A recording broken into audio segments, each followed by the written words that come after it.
پیارے بچوں، آج آپ کی درسی کتاب گلستان ادب کے سبق 1 کا مطالعہ کرنے جا رہے ہیں۔ اس سے قبل ہم نے حصے اول میں داستان اور داستان لکھنے والے مصنف میر امن کے بارے میں معلومات حاصل کی تھی، ان کا مختصر تعارف اور مختصر تاریخ داستان کی پڑھی تھی۔ آج ہم آپ کے سبق سرگزشت آزاد بخت بادشاہ کی پڑھنے جا رہے ہیں، جس میں بڑا خوبصورت قصہ لکھا ہوا ہے۔ آئیے آغاز کرتے ہیں۔ سب سے پہلے آپ کے اسکرین پر جو 4 مصرعے ابھرے ہیں ان کو پڑھتے ہیں کہ میر امن نے کس طرح سے اس قصے کو شروع کیا تھا۔ اے شاہوں، بادشاہ کا اب ماجرا سنو۔ اے شاہوں، بادشاہ کا اب ماجرا سنو، جو کچھ کہ میں نے دیکھا ہے اور ہے سنا سنو۔ کہتا ہوں میں فقیروں کی خدمت میں سر بسر، احوال میرا خوب طرح دل لگا سنو۔ یعنی میں اب بادشاہ کا قصہ شروع کرنے جا رہا ہوں، اور جو مسلسل ہے، سر بسر ہے، مسلسل ہے، لگاتار ہے، اور احوال یعنی حال جو میں نے خوب طرح سے لکھا ہے اور جو دیکھا ہے اس کو بڑے دھیان سے سنیے۔ میرے قبلہ گاہ نے جب وفات پائی اور میں اس تخت پر بیٹھا، یہ جو بادشاہ اپنا ذکر سنا رہا ہے اس کی بات، عین عالم شباب کا تھا۔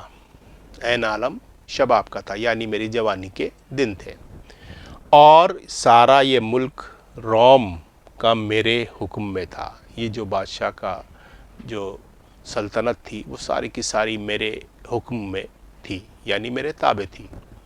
اتفاقاً ایک سال کوئی سوداگر بدخشاں، یہ بدخشاں ایک شہر کا نام ہے، ایک ملک کا نام ہے جہاں کے لال بہت زیادہ مشہور ہوا کرتے ہیں، کہ ملک سے آیا اور اسباب تجارت کا بہت سا لایا۔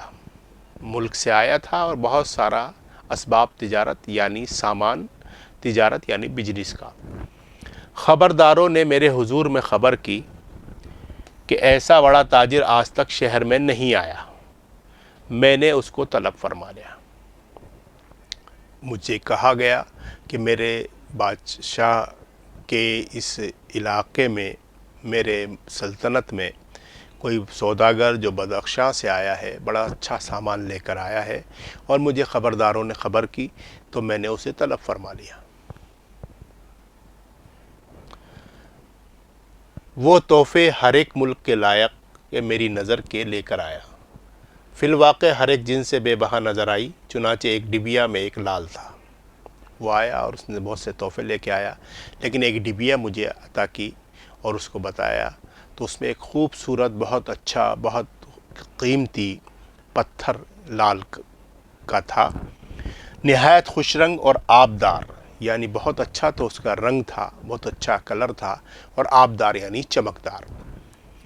قد و قامت درست، مطلب بہت اچھا وزن، اور وزن میں 5 مثقال کا تھا، 5 مثقال کا تھا۔ میں نے باوجود سلطنت کے ایسا جواہر کبھو نہ دیکھا تھا۔ کبھو یعنی کبھی، اور نہ کسو سے سنا تھا، اور نہ کسی سے سنا تھا۔ پسند کیا، سوداگر کو بہت سا انعام و اکرام دیا۔ میرے کو یہ جو لال دیا اس نے بہت پسند آیا، میں اسے بہت زیادہ عزیز رکھتا تھا، اور میں نے اس کو پسند کیا تو اس کو بہت سا انعام دیا اور اکرام سے نوازا، اور سند راہداری کی لکھ دی، یعنی اسے ایک اجازت نامہ لکھا جس میں اس کو سامان لانے لے جانے تجارت کرنے کا تھا اپنی حکومت کے اندر، کہ اس سے ہماری تمام قلمرو یعنی سلطنت میں کوئی مزاحم محصول کا یعنی کوئی ٹیکس کی روک ٹوک نہیں ہوگی۔ مزاحم یعنی روک ٹوک، محصول ٹیکس کا نہ ہو، اور جہاں جاوے اس کو آرام سے رکھیں، اور یہ جہاں بھی جائے یعنی سرکاری مہمان کی حیثیت سے اس کو رکھا جائے۔ وہ تاجر حضور میں دربار کے وقت حاضر رہتا۔ اب وہ جب بھی تاجر آتا تھا اور جب رہتا تھا یہاں میرے ملک میں، میری سلطنت میں، تو اس وقت وہ دربار میں بھی حاضر رہتا، اور جو دربار کے آداب ہوا کرتے ہیں اس سے بہت اچھی طرح سے وہ واقف تھا، اور آداب سلطنت سے خوب واقف تھا، اور تقریر و خوشگوئی اس کی لائق سننے کے تھی، اور جو وہ تقریر کیا کرتا تھا وہ بھی سننے کے لائق ہوا کرتی تھی۔ اور میں اس لال کو ہر روز جواہر خانے سے منگوا کر سر دربار دیکھا کرتا تھا۔ میں اس نے مجھے لال پیش کیا تھا، میں اس کو اپنے دربار میں منگاتا، جواہر خانے میں جو اسٹور تھا اس سے منگا کر کے، اور سر دربار دیکھتا اور لوگوں کو بھی دکھاتا تھا۔ ایک روز دیوان عام کیے بیٹھا تھا، اور عمرہ یعنی امیر، ارکان دولت یعنی جو افسران تھے یعنی ادھیکاری گن، اپنے اپنے پائے پر کھڑے تھے، یعنی اپنی اپنی پوسٹوں پر کھڑے۔ جو دربار میں یہ طریقہ ہوتا ہے کہ سب ہاتھ باندھ کر کے کھڑے ہو جاتے ہیں، تو وہاں کھڑے تھے، اور ہر ملک کے بادشاہوں کے ایلچی یعنی سفیر، جسے آپ راجدوت کہتے ہیں، مبارکباد کی خاطر جو آئے تھے اور مبارکباد دینے کے لیے مجھے آتے تھے، تو وہ آئے ہوئے تھے، وہ بھی سب حاضر تھے۔ اس وقت میں نے موافق معمول یعنی جو میرا روٹین تھا کہ اس لال کو منگوایا، جو وہ تاجر نے جو بدخشاں سے آیا تھا اس نے مجھے پیش کیا تھا، میں نے اسے منگایا۔ جواہر خانے کا دروغہ لے کے آیا، جو وہاں کا اسٹور کا مالک تھا، اسٹور کا انچارج تھا، وہ لے کر کے آیا۔ میں نے ہاتھ میں لے کر تعریف کرنے لگا، اور فرنگ کے ایلچی کو دیا۔ فرنگ کے یعنی انگریزی، جو انگریزوں کا ایلچی تھا اس کو دیا۔ ان نے دیکھ کر تبسم کیا، وہ دیکھ کر کے مسکرایا، اور زمانہ سازی سے صفت کی، اور زمانے کے اعتبار سے اس کی تعریف کی۔ اسی طرح ہاتھوں ہاتھ ہر ایک نے لیا اور دیکھا، اور ہر آدمی جو اس وقت دربار میں موجود تھا، چاہے بڑا افسر ہو، چاہے کوئی بھی ہو دربار میں جو حاضر تھا، اس نے سب نے دیکھا اور اس کی تعریف کی، اور ایک زبان ہو کر بولے کہ قبلہ عالم کے اقبال کے باعث یہ میسر ہوا، اور سب نے ان کی تعریف کی بادشاہ کی، کہ بادشاہ سلامت آپ کی وجہ سے ہم نے یہ پتھر، یہ خوبصورت لال ہم نے دیکھا ہے، اور یہ ہمیں اسی وجہ سے میسر ہوا کہ آپ کے دربار میں موجود ہیں۔ وَإِلَّا نَا یعنی اس کے علاوہ، ورنہ تو کسو بادشاہ کے ہاتھ آج تک ایسا رقم بے بہا نہیں لگا، ورنہ تو ایسا کسی بھی بادشاہ کے پاس ایسا لال نہیں تھا۔ اس وقت میرے قبلہ گاہ یعنی میرے والد محترم کا وزیر، جو ان کے زمانے میں تھا، کہ مرد دانا تھا، بہت عقل مند تھا، دانا یعنی عقل مند، اور اسی خدمت پر سرفراز تھا، جو ان کے زمانے میں اس کی پوسٹ تھی، اسی پوسٹ پر، اسی عہدے پر وہ موجود تھا، سرفراز تھا، وزارت کی چوکی پر کھڑا تھا، یعنی وزارت کہیں گے منترالیہ کو، منسٹری کی چوکی پر کھڑا تھا۔ آداب بجا لایا اور التباس کیا کہ کچھ عرض کیا چاہتا ہوں اگر جاں بخشی ہو۔ جب بادشاہ کے سامنے بولا کرتے تھے تو یہ کہتے تھے کہ اگر جان بخشی جائے تو میں کچھ عرض کروں، تو اس نے بھی اسی طرح سے بات شروع کی۔ میں نے حکم کیا کہ میں نے کہا کہ بھئی کہو آپ جو کہنا چاہتے ہو۔ وہ بولا قبلہ عالم آپ بادشاہ ہیں، وہ کہنے لگا آپ بادشاہ ہیں، آپ راجہ ہیں، اور بادشاہوں سے بہت بعید ہے، بادشاہوں سے بہت زیادہ بعید ہے کہ ایک پتھر کی اتنی تعریف کریں، کہ پتھر کی تعریف کریں، یہ بہت اچھی بات ہے، یہ بادشاہ کرتے بھی ہیں، اگرچہ رنگ ڈھنگ سنگ میں لاسانی ہے، یہ سب چیزوں میں بہت خوبصورت ہے، بہت اچھا ہے، اس کے جیسا کوئی ہے نہیں، لیکن سنگ ہے، سنگ یعنی پتھر ہے، لیکن ہے تو پتھر ہی۔ انہوں نے یہ کہا، جو بادشاہ کے والد کا وزیر تھا اس کے زمانے میں، اس نے یہ کہا، اور اس دم اور اس وقت سب ملکوں کے ایلچی دربار میں حاضر ہیں، یعنی سارے ملکوں کے جو جہاں جہاں سے آیا ہوا راجدوت یا سفیر تھا وہ سب موجود تھے۔ جب اپنے اپنے شہر میں جاویں گے البتہ یہ نقل کریں گے، مطلب وہاں پر جا کر کے یہ بتائیں گے یا لکھیں گے کہ عجب بادشاہ ہے کہ ایک لال کہیں سے پایا ہے، اسے ایسا تحفہ بنایا ہے کہ ہر روز روبرو منگواتا ہے اور آپ اس کی تعریف کر کے سب کو دکھاتا ہے۔ مطلب ایسا بادشاہ ہے جو ایک پتھر کی اتنی تعریف کرتا ہے، روزانہ منگاتا ہے، اسے دیکھتا ہے اور اس کی تعریف کرتا ہے۔ پس جو بادشاہ یا راجہ یہ احوال سنے گا اپنی مجلس میں ہنسے گا. یعنی جو بھی بادشاہ ہوگا اس کا جو اپنا یہ سفیر جو ہے اپنے جا کر کے کہیں گے تو بادشاہ جب یہ حال سنے گا تو آپ کے اوپر ہنسے گا. خداوند ایک ادنا سوداگر نیشا پور میں ہے. پھر اس نے کہا کہ ایک نیشا پور میں بھی ایک سوداگر ہے, اس نے 12 دانے لال کے کہ ہر ایک 7 مسقال کا ہے, مطلب کیرٹ مان لیجئے یا جو اس کا وزن ہے مسقال, پٹے میں نصب کر کے کتے کے گلے میں ڈال دیے ہیں. یعنی آپ کا تو 5 مسقال کا ہی ہے, یہ ایک وزن کی قسم ہے, 5 مسقال کا ہے آپ کا تو, اور وہ 7 مسقال کے ہیں, اور اس نے وہ ایک پٹے میں ڈال کے کتے کے گلے میں ڈال رکھا ہے. مجھے سنتے ہی غصہ چڑھایا. میں نے یہ سنا تو مجھے بہت تیز غصہ آ گیا اور کھسیانہ ہو کر فرمایا اس وزیر کی گردن مارو. میں نے یہ کہہ دیا کہ اس وزیر کو پکڑ لو, اس کی گردن اڑا دو. جلادوں نے دوں ہی اس کا ہاتھ پکڑ لیا. دوں ہی مطلب جیسے ہی اس کا ہاتھ پکڑ لیا اور چاہا کہ باہر لے جائیں. فرنگ کے بادشاہ کا ایلچی دست بدستہ روبرو آ کر کھڑا ہوا. تو فرنگ کا جو انگریز تھا, فرنگی جسے کہتے ہیں, وہ آ کے کھڑا ہوا ایلچی, اس نے کہا, اور دست بستہ روبرو سامنے آ گیا اور ہاتھ جوڑ کر کے کہنے لگا. میں نے پوچھا کہ تیرا کیا مطلب ہے, اس سے میں نے بات کی کہ اب تمہارا کیا مطلب ہے. اس نے عرض کی امیدوار ہوں کہ تقصیر سے وزیر کی واقف ہوں. تقصیر یعنی اس کا قصور, اس سے واقف ہوں, اس نے بہت بڑا قصور کر دیا ہے آپ کی شان میں. میں نے فرمایا کہ جھوٹ بولنے سے اور بڑا گناہ کون سا ہے. میں نے کہا کہ یہ جھوٹ بول رہا ہے, ایسا ہو ہی نہیں سکتا کہ کتے کے گلے میں 7 مسقال کے دانے پٹے میں ڈال کر کے کتے کو پہنا رکھے ہوں, خصوصاً بادشاہوں کے روبرو. اور خصوصاً بادشاہوں کے روبرو, اگر معلوم بھی تھا تو نہیں کہنا چاہیے تھا. ان نے کہا اس کا دروغ ثابت نہیں ہوا. اس نے فرنگ کا جو ایلچی تھا اس نے کہا کہ اس کا دروغ, اس کا جھوٹ ابھی ثابت نہیں ہوا ہے. شاید جو کچھ کے عرض کی ہے سچ ہو سکتا ہے کہ اس نے جو بات کہی ہے وہ سچ بھی ہو. کہ ہو سکتا ہے نا ایسا, تو کیا وہ سچ ہو, آپ کو اس وقت برا لگ رہا ہے لیکن سچ ہو.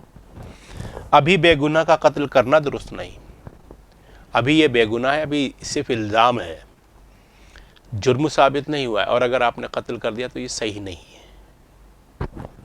اس کا میں نے یہ جواب دیا کہ ہرگز عقل میں نہیں آتا ایک تاجر نفع کے واسطے شہر با شہر اور ملک با ملک خراب ہوتا پھرتا ہے اور کوڑی کوڑی جمع کرتا ہے. اس نے کہا, میں نے جواب دیا, اس نے جو مجھے سوال کیا تھا کہ ایسا ہو سکتا ہے یہ بے گناہ ہو, تو میں نے اس کو جواب دیا کہ ایک تاجر جو ہوتا ہے زندگی بھر اپنی کوڑی کوڑی جمع کرتا ہے, شہر بہ شہر گھومتا ہے اور اپنی جان کو پریشان کرتا ہے, تو یہ کیسے ممکن ہو سکتا ہے کہ 12 دانے لال کے جو وزن میں 7 مسقال کے ہوں کتے کے پٹے میں لگا دے. یہ کیسے ممکن ہو سکتا ہے. اس نے کہا خدا کی قدرت سے تعجب نہیں کہ شاید کے باشد. اس نے یہ بھی کہا کہ ہو سکتا ہے ایسا, خدا کی قدرت, اللہ کی شان جو ہے ایسی ہو سکتی ہے, اور شاید کے باشد ہو سکتا ہے ایسا ہی ہو. ایسے تحفے اکثر سوداگروں فقیروں کے ہاتھ آتے ہیں. ایسے تحفے جو آپ کے پاس ایک ہے اس کے پاس 12 دانے ہیں, اور ایسے آتے رہتے ہیں, تاجر کے پاس ایسا مال آتا رہتا ہے. اس واسطے یہ دونوں ہر ایک ملک میں جاتے ہیں, اس لیے کہ وہ ہر ایک ملک میں جاتے ہیں اور وہاں نہ کوئی چیز ان کو مل جاتی ہے, اور جہاں سے جو کچھ پاتے ہیں لے آتے ہیں. صلاح دولت یہ ہے, یعنی آپ کے سامنے میں یہ عرض کرنا چاہتا ہوں, میں آپ کو صلاح دینا چاہتا ہوں, میری ہمت تو نہیں ہے لیکن پھر بھی میں آپ کو صحیح راستہ بتا رہا ہوں کہ اگر وزیر ایسا ہی تقصیروار ہے, ایسا ہی مجرم ہے, ایسا ہی قصوروار ہے, تو حکم قید کا ہو, حکم قید کا ہو, یعنی اسے قید کر لیا جائے. اس لیے کہ وزیر بادشاہوں کی عقل ہوتے ہیں, اس لیے کہ بادشاہ کی عقل جو ہوتے ہیں وزیر ہوتے ہیں. یعنی جیسے آج کے زمانے میں ہمارے کوئی حکومت چلتی ہے تو اس کی ریڑھ کی ہڈی جیسے بادشاہ کی ریڑھ کی ہڈی تو یہ سمجھ لیجئے وزیر ہوتے تھے، لیکن سرکار کی اعلیٰ افسران ہوتے ہیں، ادھیکاری جسے کہتے ہیں، آفیسرس بولتے ہیں ہم انہیں، وہ چلاتے ہیں سرکار۔ تو اسی طرح سے بادشاہوں کی عقل جو ہے وزیر ہوتے ہیں، اور یہ حرکت سلاطینوں سے بدنما ہے، یعنی یہ حرکت جو آپ کرنے جا رہے ہیں یہ بادشاہ سے کے اوپر بدنما داغ بن جائے گی، کہ ایسی بات پر کہ جھوٹ سچ اس کا ثابت نہیں ہوا، یعنی اس کا سچ اور جھوٹ کوئی بھی بات ثابت نہیں اور آپ نے اس کو سزا دے دی، حکم قتل کا فرمائیں اور اس کی تمام عمر کی خدمت اور نمک حلالی بھول جائیں، یعنی ایک چھوٹی سی ایک یہ بات پر اس کی آپ اسے سزا دے دیں موت کی، اور اس کی جو نمک حلالی تھی اور جو اس نے خدمت کی تھی زندگی بھر وہ سب کچھ بھول جائیں۔ بادشاہ سلامت۔ اگلے شہریاروں نے بندی خانہ اسی سبب ایجاد کیا، بندی خانہ یعنی قید خانہ جو ہے اسی لیے بنایا تھا کہ یہ اس طرح کے قیدی اس میں رکھے جائیں کہ بادشاہ یا سردار اگر کسی پر غضب ہو تو اسے قید کریں، یعنی بادشاہ نے قید خانہ اس لیے بنایا گیا تھا پرانے زمانے میں کہ وہاں پہ جو بھی کوئی مجرم ہو ان کو قید کر لیا جائے۔ کئی دن میں غصہ جاتا رہے گا آپ کا، وہ کہہ رہا تھا فرنک کا ایلچی، اور بے تقصیری اس کی ظاہر ہوگی، یعنی بے قصوری جو اس کا ہے یہ قصوروار ہے یا نہیں ہے یہ ظاہر ہو جائے گا۔ بادشاہ خون ناحق سے محفوظ رہیں گے اور آپ کے سر پر یہ خون ناحق بھی نہیں ہوگا، کل کو روز قیامت میں ماخوذ نہ ہوئیں گے، اور کل جب قیامت کے روز یعنی حشر کے میدان میں پوچھ تاچھ ہوگی آپ کو، آپ کے سوالوں کا، آپ کے اعمال نامہ جب آپ کا کھلے گا تو اس وقت آپ اس بات سے، اس کی گردن اڑا دینے کی حکم سے آپ ماخوذ نہ ہوں گے، آپ کی پکڑ نہیں ہوگی۔ میں نے جتنا اس کے قائل کرنے کو چاہا اس نے ایسی معقول گفتگو کی کہ مجھے لاجواب کیا، مطلب میں نے جتنا اسے کہنا چاہا تو اس نے برابر مجھے اچھے سے سمجھایا اور مجھے لاجواب کر دیا، مطلب میں اس کے سامنے کوئی جواب نہیں دے سکا، یہ بادشاہ کہہ رہے ہیں۔ میں نے کہا کہ خیر تیرا کہنا پذیرا ہوا، ٹھیک ہے تیری بات ہم مانتے ہیں، میں خون سے اس کے در گزرا لیکن زندہ میں مقید رہے گا۔ میں نے تیری بات مان لی، فرنگ کے ایلچی سے بادشاہ نے کہا، اور میں تیری بات کو مانتا ہوں لیکن یہ قید خانے میں قید رہے گا۔ اگر 1 سال کے عرصے میں اس کا سخن راست ہوا، اگر 1 سال کے اندر اگر یہ سچ ثابت ہو گیا، سخن راست یعنی سچائی، کہ ایسے لال کتے کے گلے میں ہیں تو اس کی نجات ہوگی اور نہیں تو بڑے عذاب سے مارا جائے گا۔ اگر یہ بات صحیح ثابت ہو گئی کہ کتے کے گلے میں 12 دانے لال کے موجود ہیں تو یہ چھوٹ جائے گا، اسی نجات ہو جائے گی، ورنہ بہت بے دردی سے اس کو بڑے عذاب کے ساتھ اس کا خاتمہ ہوگا۔ اس سبق کو مکمل کیا گیا اور اس میں کتنی نصیحت کی باتیں بھی آئیں اور کتنی سیدھی سادی زبان میں کتنی اچھی اچھی باتیں ہمارے سامنے آئیں کہ بادشاہ وزیر کی بات بھی مانتا ہے، انسانی تقاضا ہے انسان ہونے کا کہ وہ غصہ بھی آتا ہے اس کو، لیکن جب کوئی بات سمجھائی جاتی ہے تو سمجھ کر کے اس کو مان بھی لیتا ہے۔ آئیے اب اس کے کچھ لفظ و معنی کی طرف دیکھتے ہیں کہ وہ کیا کہہ رہے ہیں اور ان کے معنی کیا ہیں۔ یہ سب جو لفظ و معنی آپ کے سامنے آئے ہیں یہ آپ کی درس کتاب سے ہی لیے گئے ہیں اور سبق میں موجود ہیں، ان کے میننگ، ان کے معنی ہم دیکھتے ہیں۔ سرگزشت، یہ جو آپ کا سبق کا نام ہے، سرگزشت گزرا ہوا احوال یا واقعہ، ماجرا قصہ، سر بسر شروع سے آخر تک، قبلہ گاہ، کعبہ شریف کی طرح قابل احترام، کعبۃ اللہ جو اللہ کا گھر ہے، جو سعودی عرب میں ایک مقام ہے، کعبہ ایک شہر کا، مکہ ایک شہر کا نام ہے، وہاں پہ اللہ کا گھر بنا ہوا تو قابل احترام سمجھا جاتا ہے وہ۔ مراد والد اردو میں عام طور پر باپ کو قبلہ گاہی، قبلہ کعبہ کہہ کر، قبلہ و کعبہ کہہ کر مخاطب کرتے ہیں۔ تو اس طرح سے بات یہ جو کہی گئی ہے قبلہ و کعبہ اپنے والد کے لیے کہا جاتا ہے۔ اسباب، سامان، مال، فی الواقع حقیقت میں بے بہا، بہت قیمتی، جس کی قیمت کا اندازہ لگانا مشکل ہے، یعنی بے بہا وہ ہوتا ہے جو بہت زیادہ قیمتی ہوتا ہے۔ آبدار یعنی چمکدار، مثقال ایک وزن جو 4.5 ماشا کے برابر ہوتا ہے۔ ایک وزن ہے، ایک وزن کی جو میں نے پڑھاتے وقت بھی آپ کو کہا تھا کہ وزن کی قسم ہے، اس کے بارے میں جانیں گے۔ تو یہ ایک وزن ہے جو 4.5 ماشا کے برابر ہوتا ہے۔ کبھو مانے کبھی، کسو مانے کسی۔ سند راہداری ملک میں آمد و رفت کا اجازت نامہ، یعنی آنے جانے کے جو آپ اجازت نامہ یہ سمجھیں پرمان پتر سرٹیفکیٹ دے دیا جاتا ہے وہ۔ قلمرو یعنی سلطنت۔ مزاحم رکاوٹ ڈالنے والا یا روکنے والا۔ خوشگوئی اچھی گفتگو، خوش کلامی، کوئی ایسا انسان ہوتا ہے جس کی گفتگو ہمیں بہت اچھی لگتی ہے تو وہ خوشگوئی کہلاتی ہے۔ عمرہ امیر کی جمع، دولت مند لوگ۔ ارکان دولت یعنی حکومت کے کارندے۔ اب دیکھیں ایلچی، ایلچی مانے سفیر، جسے آپ راجدوت بھی کہہ سکتے ہیں۔ نیشا پور ایران کا ایک مشہور شہر ہے۔ زمانہ سازی ظاہرداری، بناوٹ، تکلف، خوشامد، مکاری، یعنی زمانے کی جو طریقہ ہے زمانہ سازی اس کے حساب سے بات کرنا، جسے آپ اوسروادی، موقع پرست بھی کہہ سکتے ہیں، جو ایسا موقع اس طرح کی بات کرنے۔ اور خوشامد، اور جسے آپ دوسرے آج کے زمانے میں چاپلوسی بھی کہہ سکتے ہیں۔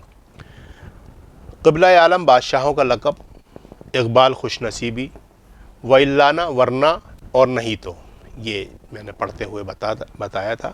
رقم اصل معنی گنتی نگ عدد، لیکن یہاں پر یہ ہیرے جواہرات کے عدد کے معنی میں آیا ہے۔ التماس یعنی درخواست۔ بعید معنی دور۔ لاسانی بے مثال، روبرو آمنے سامنے، نصب کرنا، گاڑنا، لگانا۔ تقصیر قصور غلطی، دروغ معنی جھوٹ۔ شاید کے باشد، شاید ایسا ہی ہو۔ صلاح دولت حکومت کی مصلحت، مناسب صلاح۔ شہریار بادشاہ۔ بندی خانہ قید خانہ۔ اور ماخوذ ہونا گرفتار ہونا یا پکڑا جانا۔ ماخوذ ہونا گرفتار ہونا یا پکڑا جانا۔ پذیرا ہونا قبول ہونا، مان لیا جانا۔ درگزر کرنا معاف کرنا۔ زندہ قید خانہ، راست مانے ٹھیک درست۔ تو اس طرح سے ہم نے آپ کے سبق کو مکمل کیا اور اس کے لفظ و میننگ بھی دیکھے۔ آئیے آپ سے اجازت چاہیں۔ آداب۔